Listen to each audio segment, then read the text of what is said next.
Good morning to most, good afternoon to others, good early evening to our viewing audience across the pond. I am your host, Jason Miles, here with a special early morning edition of This is Revolution Podcast. If you're new to the channel, thank you for taking the time to check us out. If you dig what we're doing, make sure you give the show a like and subscribe for all our returning subscribers, listeners, and our very valued patrons. Hell yeah! So glad y'all are here. A quick reminder that we'll be doing our regularly scheduled 6 p.m. Pacific Time Tuesday show. I'll be joined by Green and Red podcast host Bob Bazanko as we will talk a little bit about the history of the Vietnam War as it's the 50-year anniversary of the fall of Saigon. Should be a good one, as Bob is a historian of that era, and we'll even get into a little JFK conspiracy stuff. Good time. Before I bring in the guest, a quick reminder that TIR is listener-supported programming. We can't do this without the support of y'all. After the 6 p.m. main show tonight, we'll be doing our new patron fun movie night. If you want to join us in the raucous ridiculousness that is Jason's fun movie night and more, become a patron for as little as $3 a month or $30 for the year. You can watch movies like Deadly Force, starring Wings Hauser as Stoney Cooper. You can join us for our patron-only call-in shows, enjoy champagne rooms past and present, and get patron-only merch. So, wherever you're watching or listening to the show, there's a link in the description to become part of the TIR crew. And that's crew, C-R-U, umlauts E, because we're ridiculous. Now, let's talk a little Trump and his Hollywood tariffs. Hollywood is the land of make-believe, and for decades, it was the town where anyone with ambition and a dream could become a star or a waiter. There's a lot of waiters.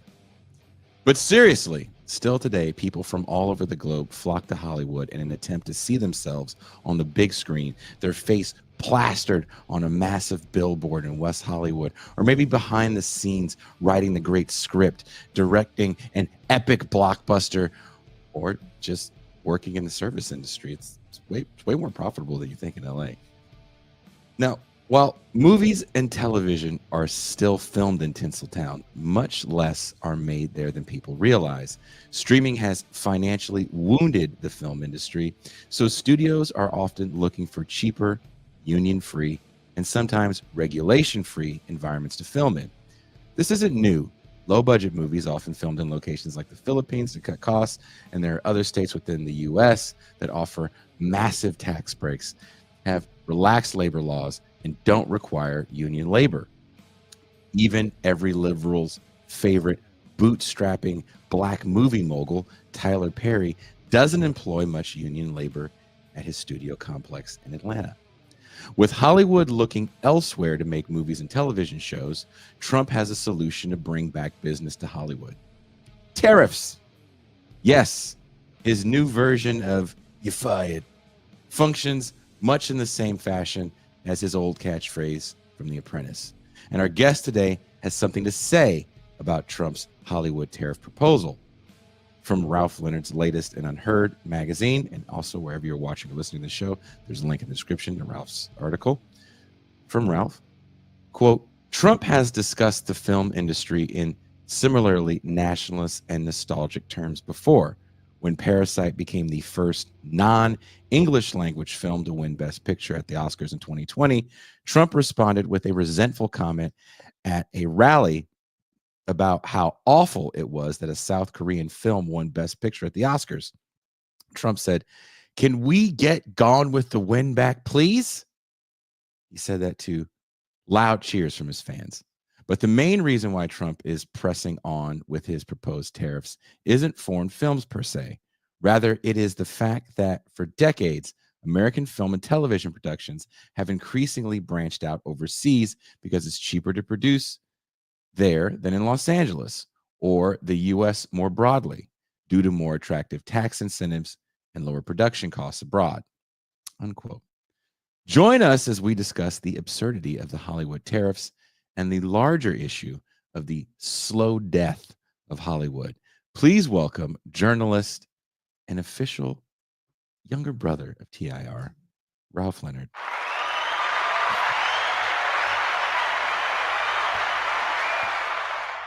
Yeah. Thank What's you. up, Ralph? Thank you. What's up, Ralph? We love you here, Ralph. Just, Yeah. you know that, right? Yeah, of course. How are you? I'm good. Good. Um, I don't think people know that you actually do write movie reviews for Unheard. yeah, for Unheard, and also I've written a few for Quillette, Australian magazine. You know, Because so that's yeah, kind of your thing. yeah, a little bit. Yeah, that's Cinema. This hits you in the feels, as they say.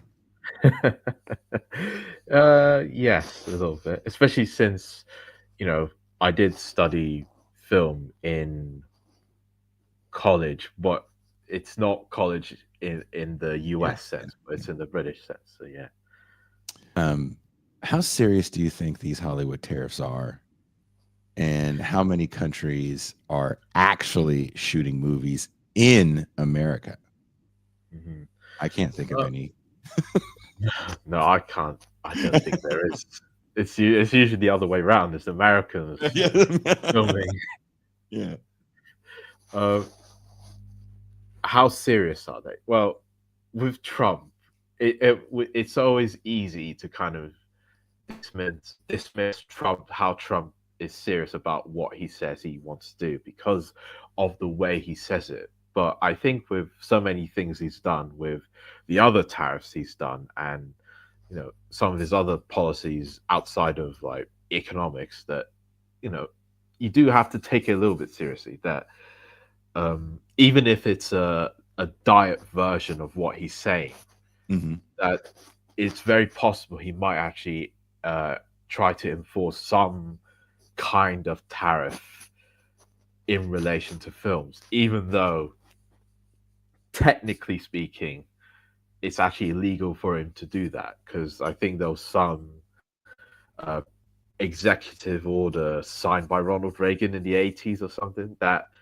made it sort of illegal for a president to enforce tariffs on products like films, or I can't remember how it was worded, but so that would be interesting how he tries to get around that. But yeah, I do think take it seriously. Because it feels like he's doing, and I don't know if we've talked about this on the show. It's been a while since he's been on here. Kind of a shock and awe, but Mhm. with tariffs. Yeah, It's like Oprah with the cars, right? Like you get a tariff and you get a tariff. And it becomes to me kind of like one of his catchphrases. And that became his catchphrase in The Apprentice to the point where it was a pop culture joke in the 2000s. Like, you fired. yeah, Um, and that's the way this is functioning in the same way. It's like, well, this is my big shot move to make things happen. I was watching an interview with Donald Trump from the late 80s with Barbara Walters.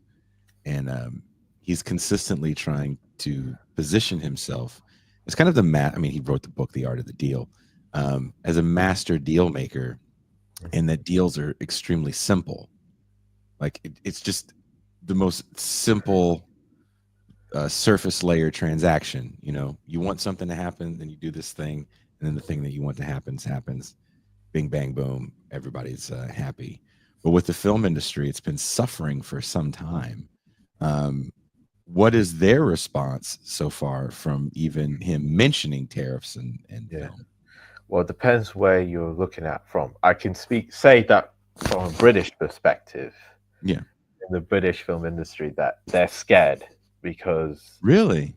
yeah, because they know that if because a lot of Hollywood productions do, there's this kind of complicated division of labor, Hmm. and Britain is a big part of that. And if Trump's tariffs did come into force, it would really adversely affect the British film industry because there's this question about would these studios that have set up shop here, would they Hmm. just, you know, pack up their bags and leave Britain? And where would, and because the British film industry gets a lot of money from these studios and from these productions that come over here, you know, would all those people that work on these productions, would they just be let go, you know, be jobless, you know? So, you know, there is a lot of anxiety about it, you know. Really? Yeah, yeah, Is Trump going to deport Idris Elba? yeah. Or Daniel Kaluuya, you know? Yeah. Are you going to get your blacks back? Maybe because it Blacks does seem right like, now. Yeah, all our blacks are your blacks. We have is Michael B. Jordan, and yeah, he's turning into Denzel, where he's a one-trick pony. yeah. Because I do hear like a lot of Black American comedians like Godfrey say, you know, the British blacks are coming here taking our jobs. Like, is Britain happy to have their blacks back? Because they are kind of a training ground for colored Yeah, actors at this point, yeah, yeah. male and female. Because the way Godfrey explains that, it's the British accent that goes a long way for mass appeal in America. Have you seen the Key and Peele sketch from years ago where they were playing like a scene from the show The Wire, and one is black and American and one is British, and the British one is kind of flubbing the lines, but he's got it. He's got the intensity. I find that whole thing rather hilarious. But I was wondering if Idris Elba has come out and said anything, because he's kind of the king of the British to America acting pipeline that I can think of. Well, not from him specifically, but yeah, a lot of voices within the British industry, like, you know, there is a bit of anxiety because compared to a lot of other countries, Britain is very interconnected with America's film industry, like Canada as well. Yeah. So, and obviously Trump's tariffs is part of his whole cause célèbre with Canada, like, because a lot of productions in America film in Canada. Like, I think The Last of Us season 2 was filmed in Vancouver, like, so yeah, and Australia as well. The Australian Gold Coast is other where a lot of Hollywood productions film in. Like, a lot of the MCU films filmed in Australia. Really? For like, yeah, like Thor Ragnarok was filmed in Australia, because obviously the Australian Gold Coast kind of looks similar to California, similar climate, similar look, but it's cheaper there. It's cheaper. You know, it's more financially cheaper for the Hollywood big companies to film there than in Los Angeles, especially for film with massive budgets like, you know, the MCU film. So they always feel that they have to cut costs somewhere.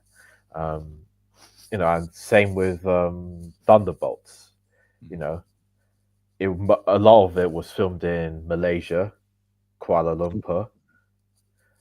Most of the American films were filmed in Atlanta, Georgia, so probably filmed in the same place as Tyler Perry's. Yeah, Tyler Perry's got a massive little compound there where he's just there's not a lot of union labor. Yeah. Even like broke up a strike for the Screenwriters Guild. You're like, dude, aren't you part of it? Yeah.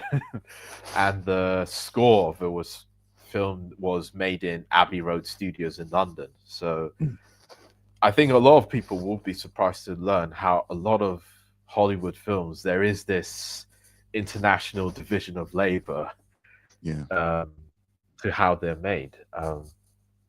But yeah, I think the fact of the matter is Hollywood is in a very difficult situation, and financially and so on, because ever since COVID and the writer strikes in particular, there is this kind of revenue black hole that they're trying to fill up, you know. And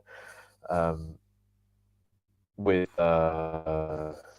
because you know, apparently because a lot of films, there's a 40% decline in films that are pre-production that are being made in Hollywood, you know.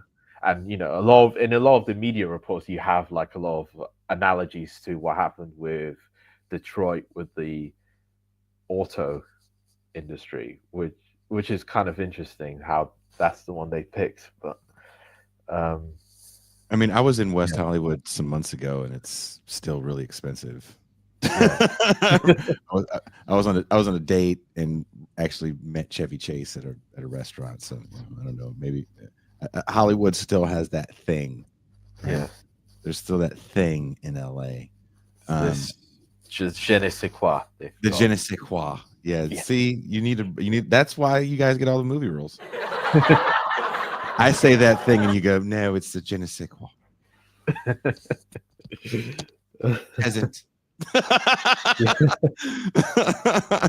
You mentioned Oh, the foreign markets being key to U.S. filming. Is China taking uh, a, a page out of the U.S. playbook and employing their soft power globally? And if so, is it working? because China is an interesting part of this discussion Yeah. because I remember throughout the 2010s that China, in the whole talk within the film industry was China, China. That's where the money's at because a lot of big Hollywood productions specifically marketed their films to China. I think they built a lot of theaters in China because they recognize that that's a big, big market for their films to be profitable. Um, Jason, are you there? I'm listening to you. Oh, sorry. I just couldn't see you there.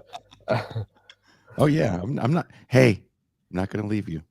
I'm your American black brother, Jason. Not your British black brother, Jason. Yeah, and I think it's true that China has become the single biggest film market for the global box office. Like it's marginally bigger than I think America itself. So Jesus. yeah, because there's 1.2 billion people there. It's like, of course that, and it's a rapidly growing country. So of course that's where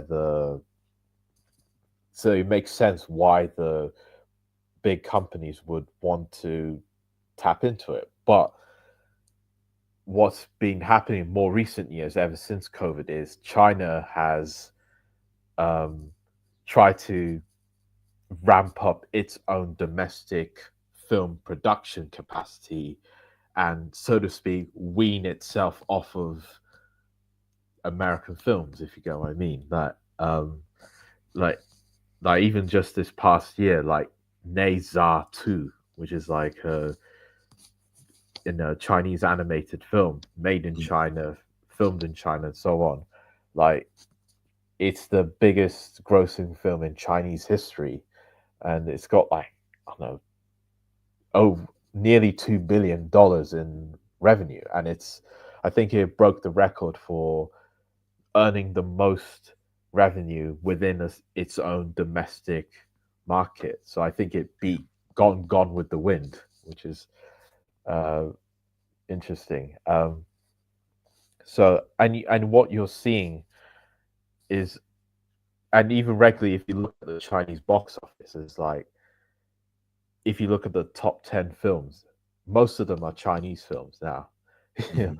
So because they do restrict the amount of American films that come into their market. One is obviously censorship, CCP, Yeah. and the other is this kind of want from the Chinese elite and party to, become a global soft power. They want to, you know, leave their own cultural mark. Like, and you see this in other, not just films, like the video game Black Myth Wukong is which was released in the last year. It's a big international hit, you know.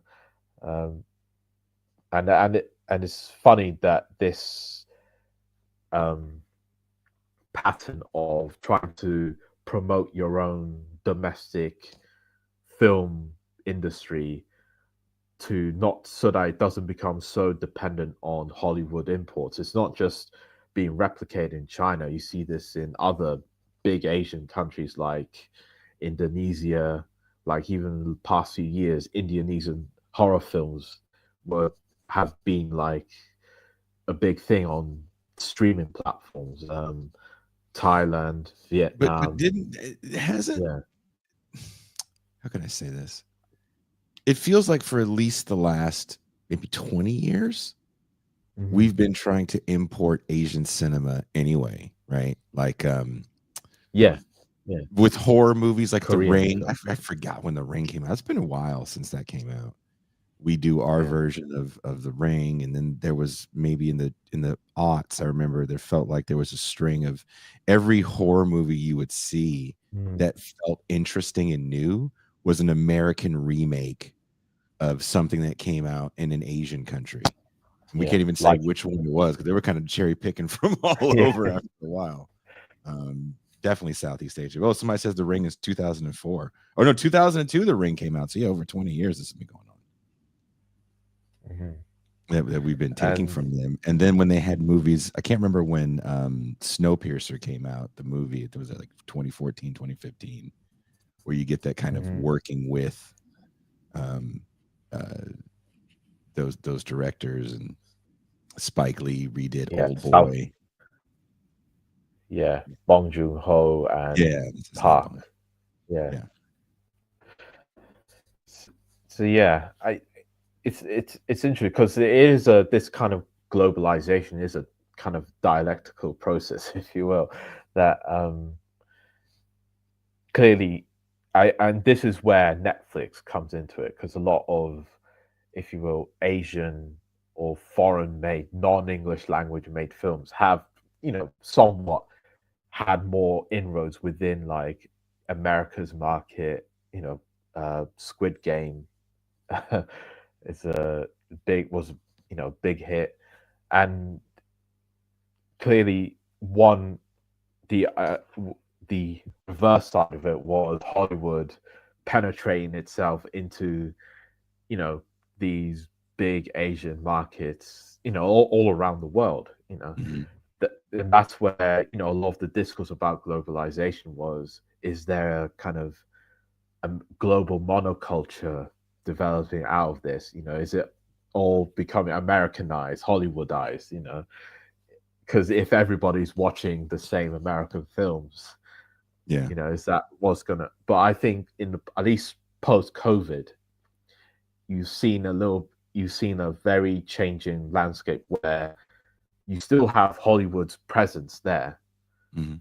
but you are seeing, at least within like Asian countries, them trying to promote their own domestic film industries within their own sort of domestic population, and regionally as well. And it's not just in Asia. For example, Nigeria, Mhm. son of Niger. Um, Last year, the was the first time ever that in the domestic box office, Nollywood films had over 50% of the viewers and revenue for the Really? first, yeah, first time ever. Beforehand, it used to be all Hollywood films, just dominated completely.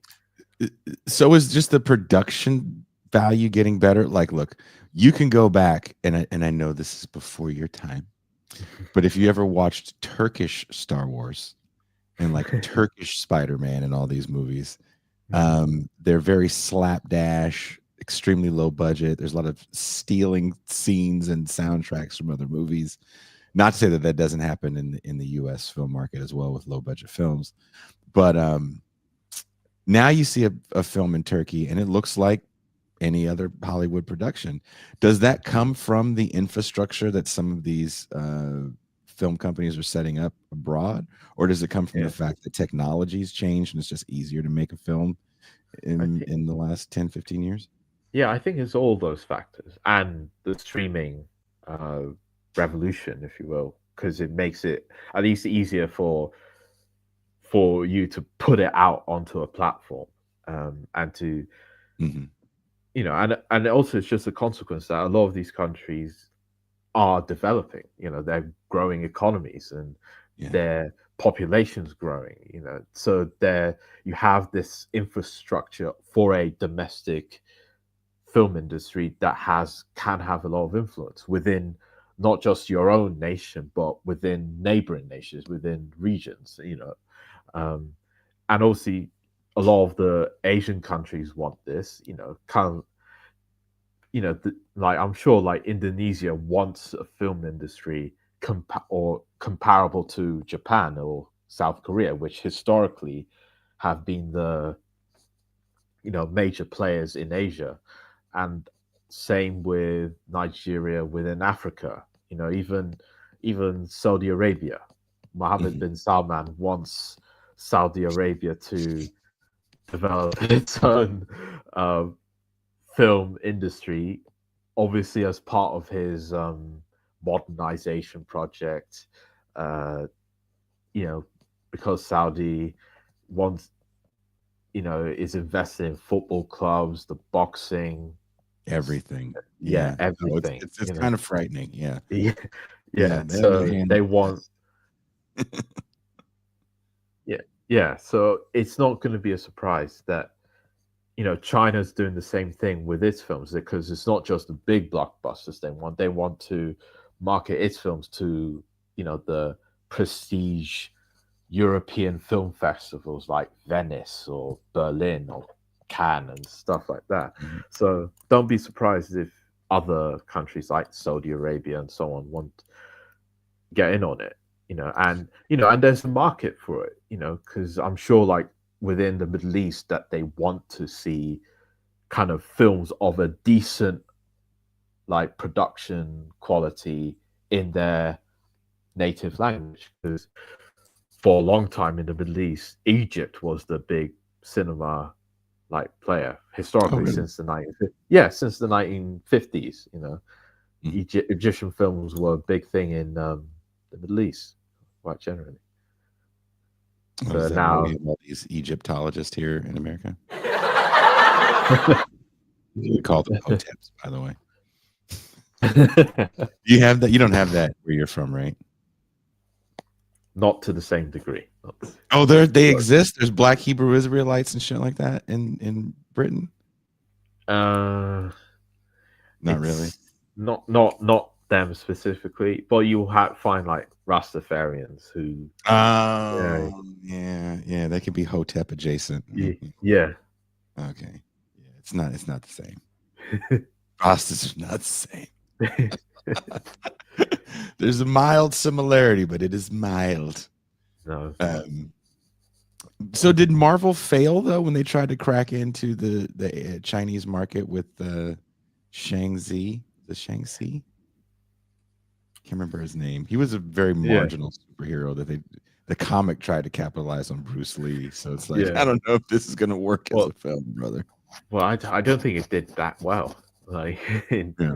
anywhere. So I think short term it might have succeeded their whole strategy, but I think long term, medium and long term, as you're seeing now, I don't think it isn't, because well, Chinese people are watching more Chinese films than Hollywood films, Mm, and that's the biggest single market globally.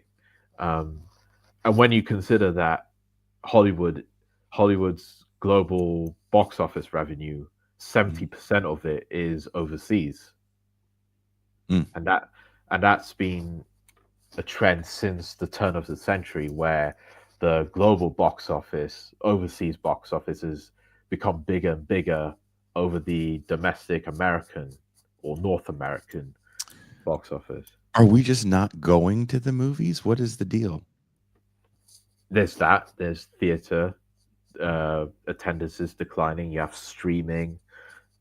Netflix, which has invested, as I said before, in a lot of international productions and trying to, you see films in all sorts of languages on Netflix and other similar streaming platforms, but at the same time, you do have to ask the question: is there anything worth going to the theater to see?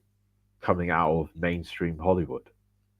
Mm. You know, because I remember when Oppenheimer and Barbie came out Mm. 2 years ago. That I remember when I went to see it, that the theaters were full. They're absolutely, because of the whole hype around Barbenheimer and all that. That Is that the thing, they can't recreate that hype with yeah, what's the hot movie right now everybody's talking about? Sinners. Sinners doesn't scratch that itch. the to be fair, Sinners has done reasonably well. Mhm.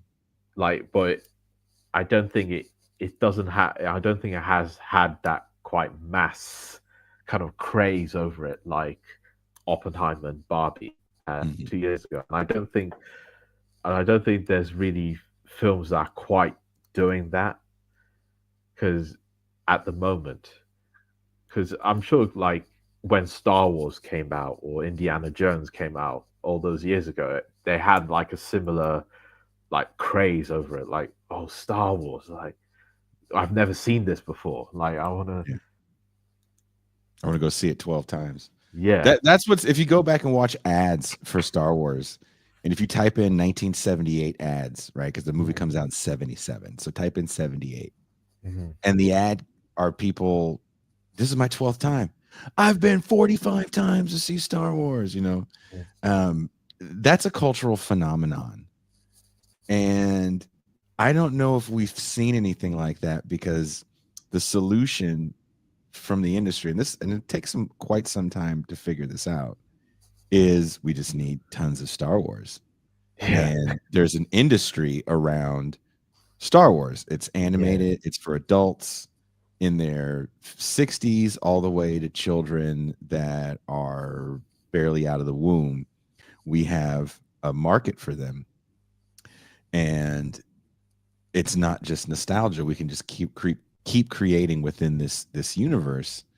Um, we would have been burnt out of Star Wars by 1986 mhm, had that been the plan. I mean, if you think about it, after Jedi, they make these made for TV Star Wars things. mhm, The Ewoks, which doesn't have any of the characters, that fails. And then there was a short-lived cartoon with C3PO and R2D2 called Droids, which again didn't have any of the main characters, that failed.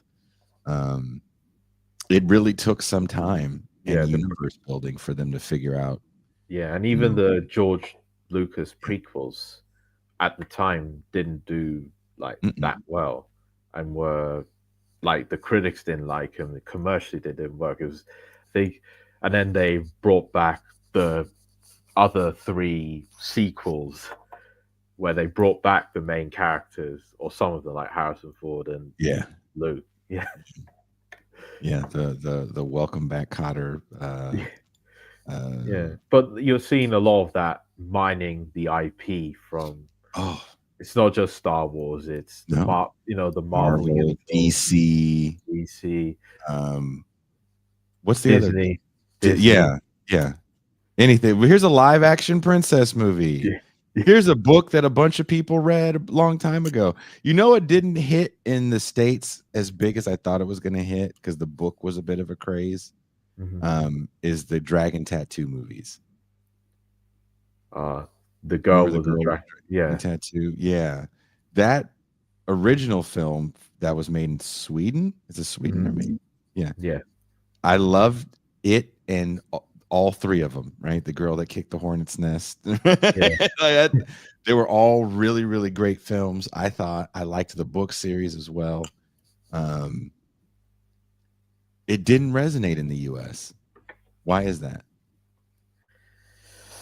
Oh. Did it hit in the UK more? Yeah. I think I do remember the girl with the dragon tattoo being having some kind of following in the UK.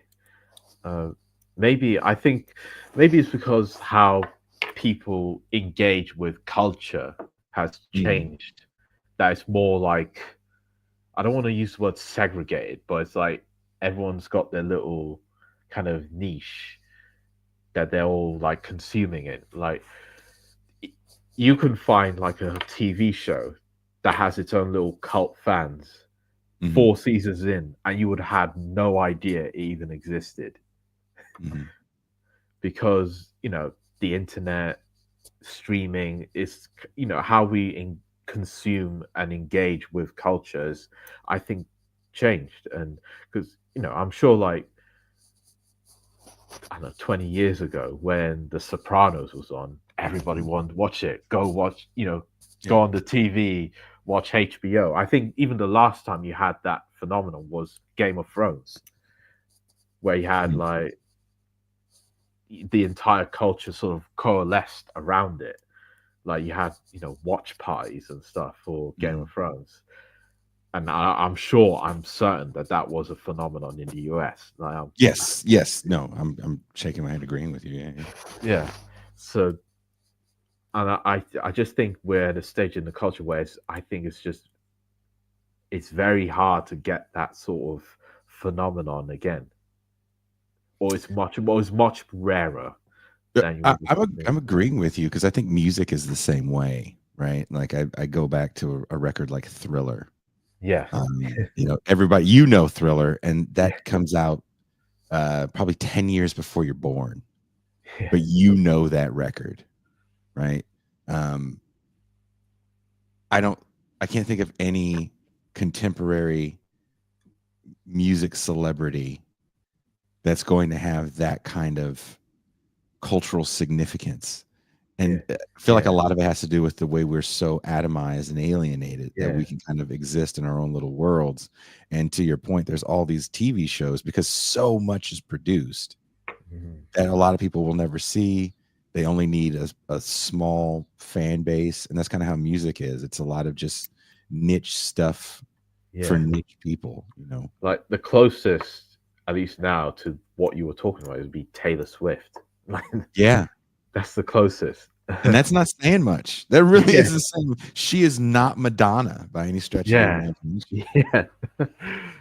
um, and you see this with novels even, but Mm, obviously you can say that less people read regularly, so it's a little bit different. But it's very hard to find a novel that most of most people have read, or most people who read regularly have read.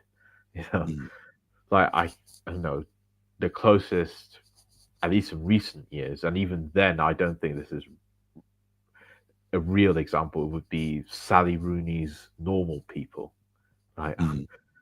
Who's an Irish author, at least in Britain. That was a bit of a craze. Oh, like Sally Rooney's Normal People. Have you read it? But I uh, can't even think of a book that people care about that isn't tied to a film. yeah, And it's an after effect where, yeah, I read the book because I watched the movie. yeah. Like this, and probably this is only because I like literature. But the one example, maybe Cormac McCarthy's Blood Meridian. Mm. That's never been made into a film, yet it does have a presence within like literary culture, and Um, it's one of the great American novels, in my opinion. Like, but, but, go ahead. but obviously, with his other novel, like No Country for Old Men, a lot of people would have read it because they watched the film. Yeah, I didn't read that book. Same. Yeah, yeah. I watched the movie, Yeah. but I definitely didn't read the book or care about it. there's also that aspect. I wasn't looking for it. Yeah. You quote Trump in your piece from 2019 after Parasite becomes the first foreign film to win an Oscar for Best Picture. Trump mentions wanting another Gone with the Wind. Do you think this is a conscious effort to say something many consider racist, or is he just that old and that's just a movie that he remembers that was classy? I mean, it would be very easy for me to say that there was Trump was consciously being racist there because obviously Gone with the Wind is engaging in the novel and the film engages in that romantic propaganda of the old antebellum South. But at the same time, probably for some of Trump's generation, Mhm. Gone with the Wind was, the most prestigious film of Yeah. that era. It's just it won so many Oscars. It broke box office records. It was the highest grossing film of all time until Titanic, I think. I mean, Um, Hattie McDaniel, right? She yeah, wins. I think she's the first black woman to win an Oscar yeah, because yeah. Clark Gable won the Oscar, I think. Um, and because also in that speech, Trump also mentioned Sunset Boulevard as another film, you know, America should go back to making again. And which is interesting because Boulevard is a critique of Hollywood, but that's yeah, a separate issue. Um, I don't think he understands that. yeah, Trump kind of seems like he'd be pretty similar to me if he's watching the movies. Like, well, where's the titties?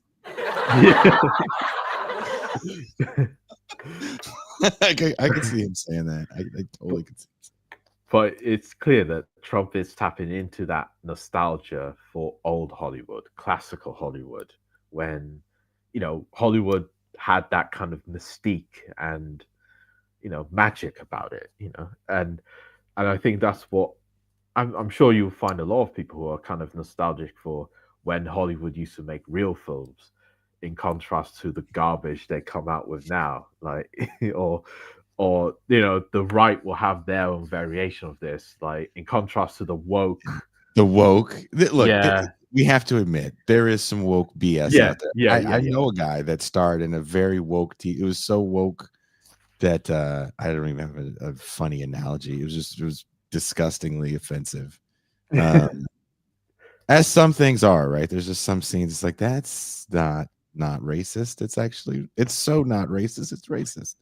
Um, uh, so I get it to an extent because I think it's part of this. Like, I was talking to Alex Aculi yesterday.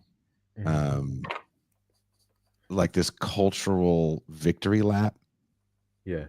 that liberals run, and now you have the MAGA people running their cultural victory lap. It's not the majority of people, but it's just this kind of like, okay, well, we won. Now we're gonna just, you know, shove down your throat black rifle coffee, gay jokes, offensive comedians. Comedy is gonna be offensive again. It's like, oh, that's okay. I guess you really like Andrew Dice Clay still. I get it. But yeah, it's interesting because I certainly after George Floyd, like you did, you had Hollywood try to make a lot of these really woke films, and they started in pre-production back then, and they're only getting released now, and that's why they're getting a lot of bad reviews now Yeah. when they come out, because the culture's changed or the cultural context has changed, because it's Trump's now in office and people saying, "Oh, we could becoming post woke." So there was a movie I saw because I didn't think it was a real thing. It was called like something about magical Negroes, like the land of oh, magical Negroes. I know what you're talking about. Yeah. Did you watch that movie? No, I didn't watch it. I saw the trailer and I said, "No, I'm not watching that." Well, that's the difference between you and I, because I saw the trailer and I said, "Yep." It's like I am in, and I watched it. I didn't dig it, and I was like, "This is what you get from your George Floyd money." Yeah. Remember when they were handing out Yeah. all the George Floyd money? This is what got made, and this was the tail end of it. Yeah. What I did not enjoy. You should watch it. It's not good, but you might dig it. I don't know. You'll have a better critique than me, other than nope. Yeah. But yeah. Maybe we'll watch But that on one of our TIR fun movie nights. We'll watch The Land. Is it called The Land of Magical Negroes? Is that what it's called? I know the word magical Negroes in it, but Magical Negroes in the fucking title. Yeah. yeah, one of the oldest racial tropes out there. Because the whole thing is like their job as magical Negroes is to make white people feel comfortable. Because if you don't, then they'll kill you. I was like, that's not true. That's not true at all. You can make white people uncomfortable all the time. I'm going to leave my house after this interview and make like at least 5 white people uncomfortable. Be totally fine. But Trump is tapping into that nostalgia for Hollywood, classical Hollywood films, because you can compare just Hollywood blockbusters, mainstream blockbusters, not independent films or mid-budget films that are being made now, and compare it to blockbusters like Star Wars or Indiana Jones or E.T. Like, even those old blockbuster, what were derisively called popcorn films, they had something about them. They had, like, you can't really define it well, but they had something about it that captured a lot of people's imaginations, and what made them appeal to a popular audience, like families, whoever. But then you compare to the MCU films, and other than, I don't know, maybe the Avengers, like, they just don't have that magic about them, that why people like going to the cinema to watch a film for 2 hours in a dark room. The last thing I went to the cinema to see was, I think, Endgame. How corny I am. With the rise of kind of foreign films winning massive awards like Parasite, are we looking at the end of the Hollywood blockbuster? Because it seems like Hollywood can't get out of its own way. The lust for IPs, just rebooting old movies to death. Like, when are we going to get another Back to the Future? I feel like that's right around the corner. We did it again. This time using an Edsel. Like, what?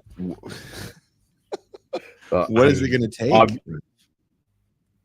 Well, my brother would be horrified if they tried to do that to Back to the Future. That is one of his favorite. Back to the Future villain. Interesting. It's one of his favorite films, and he calls the trilogy like as close to the perfect trilogy you could find. But really, does he think the first one is about protecting middle class security? I know, you have to ask him.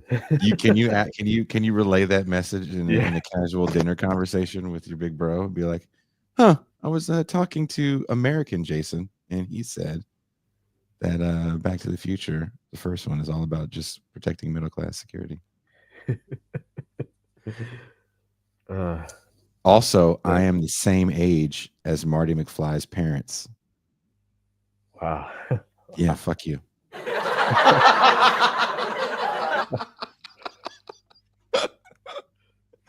Yeah, I just realized that not too long ago, that 30, because I'm looking at my 30-year high school reunion, and it's supposed to be 30 years, right? He goes back in time. Yeah.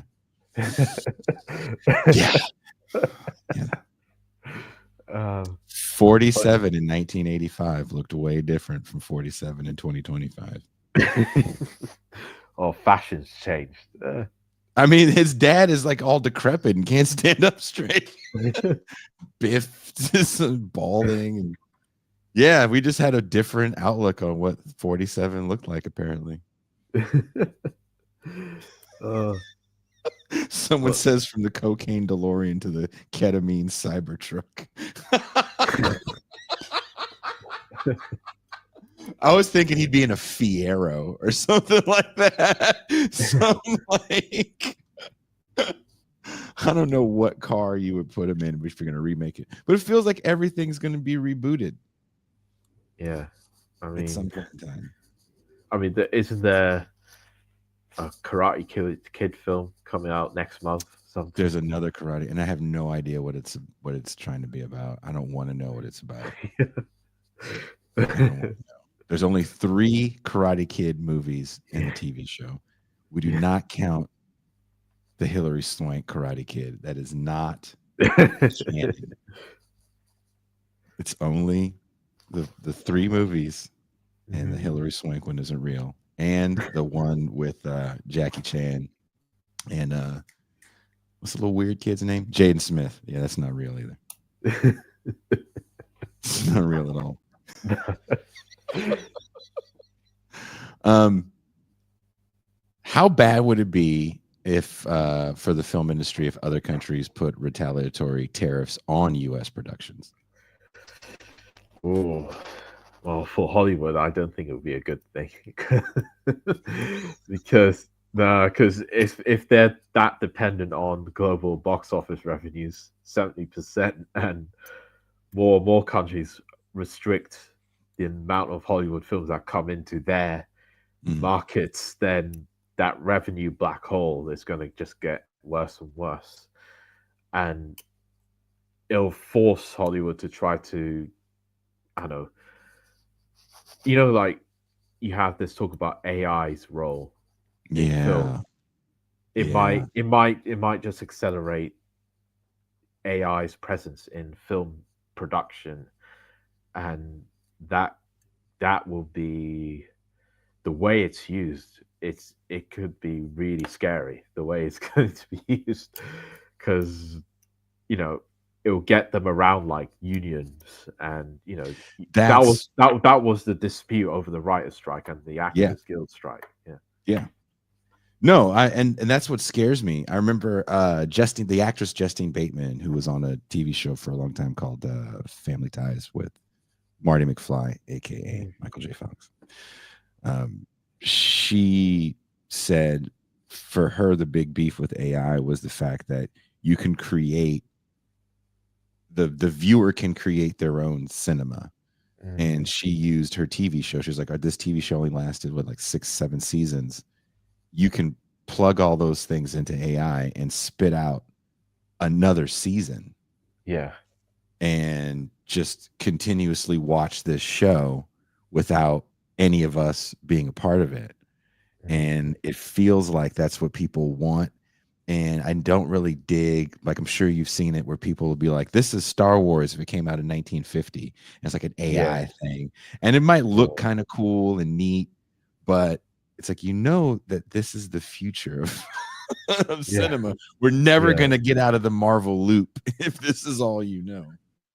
Yeah. And I heard like about Disney kind of trying to scan extra actors, their Mhm. likenesses, that Yeah. they could use an AI program to buy, so that they don't have to hire extras for their films. They can just plug in AI and use that sort of shit. So yeah, and if that happens, if the way AI is, what if they want to use AI is used, and that would, I don't want to be apocalyptic about it, but that would destroy the whole concept of cinema and television and art. Like Just that, creating, right? Like, yeah, that would really like devolve art into content. that is my beef. And I don't know if you feel the same way. I don't call myself a content creator. And maybe it's Yeah. because I come from a certain world of music Mhm. where originality really is, it's all you have, Yeah. is being kind of yourself and doing your own thing. And when people just want to quote unquote make content, I've always looked at it like, well, that's just what billboards are. So you just want to be a billboard. Yeah. And it feels like everybody's really comfortable with being a billboard. And then you get into like this AI, and we don't have to, I know time is running out, but um, just the way people are using it to write articles, Yeah. you know, Or firing being on whole the staffs and saying, well, we just get AI to do this. yeah. um, or even in schools, being Hmm. used AI being used to write essays, students to write essays How to do you feel about that as you're kind of young enough to come up at the right before this is becoming a Yeah. thing as you're finishing up your college education? Oh, it is worrying because obviously because I am a writer, so because every time I write, I'm stuck with my own thoughts. And I have to translate that onto the page and exercise the work of doing that. And I think using AI, you're not going to learn anything through that. Because you have to, because obviously they see us using a shortcut. Yeah. But it's through what people are kind of struggling with is that how through the work of doing it, that's how you learn. That's how you actually understand something. Whether it's, if you're when I studied The Great Gatsby, for example, if I just use ChatGPT to use as my to give you an outline. Yeah, just give you an outline of the book even. Yeah. Then I wouldn't understand the book and I wouldn't even appreciate, that novel, which I do because I read it, and I wouldn't understand even little kind of quotes or little things that were referenced in it, So so I that the way because there are ways you can use AI in films and culture that are beneficial. For example, in what's The Brutalist, there was a little bit of a controversy with how AI was used with scenes where the two characters were speaking in Hungarian. And they used AI to kind of make it sound more authentic or more properly, with certain words to make it pronounced more properly. So it was still the same actors and actresses' voices, but it's the Hungarians sounded a lot better and more, authentic to the native ear. And that's fine. I've got no problem with that. But it's when AI is being used to replace, if you will, human labor or human acting, or human writers, because it's not just economically it's a problem. It's also just aesthetically and culturally, and it becomes a real problem because AI is just recycling recycling old ideas in really pathetic, awful forms. It's not even very basic. It's not even copying it exactly. It's just recycling it in even worse ways. And that's not how and that's not very true. And that's not, I don't think it's going to be a good way for raise generations in culture to appreciate culture if what they get is just AI slop. That's my fear. That is my fear. Well, look, we've been talking for an hour. What are you working on next, Ralph? What's the next article you're dropping? I'm working on a book review which looks at the concept of privacy and the history of private life, that sort of thing. Oh, what's the book called? Are you allowed to say? It's called Strangers and Intimates. Is it a good book? Are you enjoying the book? Yeah, I like it. It's very educational. Okay, because if you put it in AI, I can just spit out your review's ready to go. Just in case you don't hit the deadline, just throwing it out there so you know. Well, it's funny because even if you whenever I just use ChatGPT as just to experiment, what comes out is no, I can't. I'm not fit. Even if I wanted to copy it and plagiarize it as my own, it's nah, this is not. It's not even worth plagiarizing. No.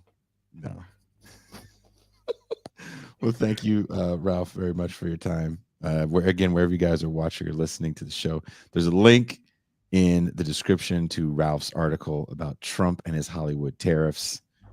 I'm hoping he doesn't do it. Ralph's hoping he doesn't do it. And this conversation has terrified me that he will do it.